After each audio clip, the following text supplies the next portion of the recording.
Tonight, reporting from London. Good evening. We begin overseas tonight with the power of the people. It may have been a limited expression. The government may be smarter next time. But in the Chinese capital, Beijing, tonight, the people have prevailed once again. For the first time since martial law was imposed 2 weeks ago, it looked for a while as if the Chinese army was determined to enter Tiananmen Square. The folks in the neighborhood sent the soldiers packing. Our first report is from Jim Laurie in Beijing. The dramatic events began shortly after midnight.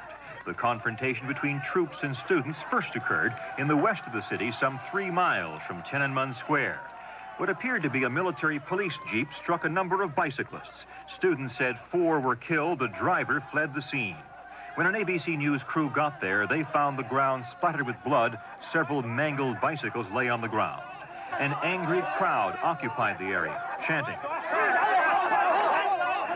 At about the same time, several thousand troops took to the streets. In the west, paramilitary forces were seen in buses and cars. They carried AK-47 assault rifles and small arms. None were used. Quickly, the crowds converged. Angry civilians mounted the vehicles, some displaying an army rifle for all to see. The crowd appealed to the troops not to attack the students, lecture them on their responsibility to the people. Several blocks to the east of Tiananmen Square, a column of 1,000 troopers marched down Chang'an, Beijing's main boulevard. They were unarmed, wearing white shirts and knapsacks, moving in the direction of the square. A few blocks from the square at the Beijing Hotel, thousands of civilians converged on the soldiers, bringing the column to a halt. The troops retreated in disarray. At Tiananmen, several thousand students stood by their tents in the center of the square. The military has been in evidence, but only in small numbers on the streets of Beijing. But Chinese television has carried reports each night on the army. There are said to be 200,000 troops camped out on the outskirts of the city. It is unclear why they were sent into the streets and why in such few numbers. It is clear those deployed would not have been enough to take Tiananmen Square. Jim Laurie, ABC News, Beijing.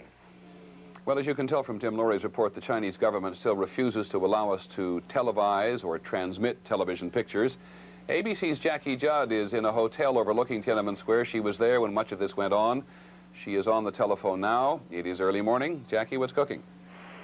Peter, we have some fresh information this morning about the incident involving those bicyclists.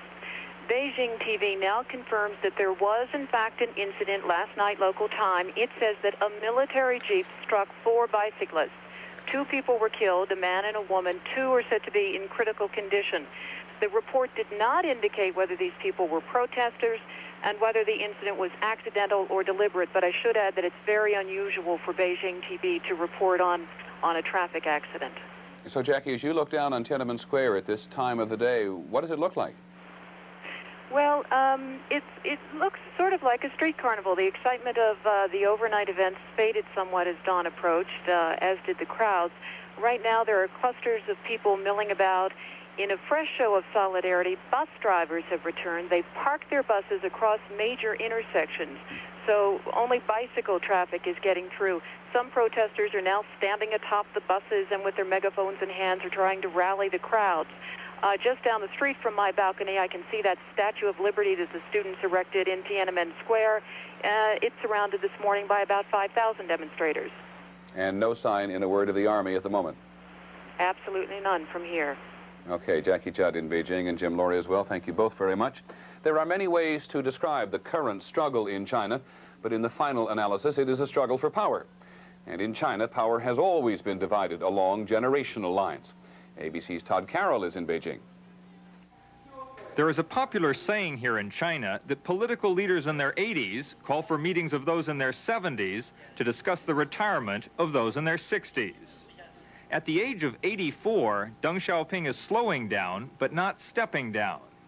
When he met Mikhail Gorbachev, he made his diplomatic points with difficulty, stuttering and slurring his words.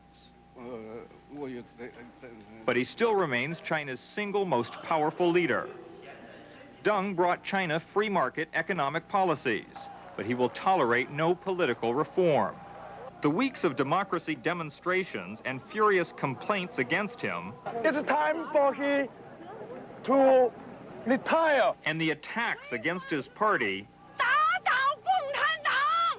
apparently have been too much. He has used his power base, the army, to threaten the protesters and to show everyone who's boss. And for the second time, he is dumping a protege and heir apparent, Hu Yaobang 2 years ago and Zhao Ziyang now, rather than accept social disorder and challenges to his authority. People here say his newest surrogate, Premier Li Peng, is merely a transitional figure, a front man, a shield to deflect criticism, someone else to be sacrificed when necessary. Critics here say it will be left to a new generation of leaders to institute the kind of political changes so many people here are demanding. Todd Carroll, ABC News, Beijing. The story continues. When we come back, some of the day's other news. After an 18-year search, the FBI has arrested one of its most wanted fugitives. And later in our broadcast, Jim and Tammy Baker trying to re-establish their ministry in Florida.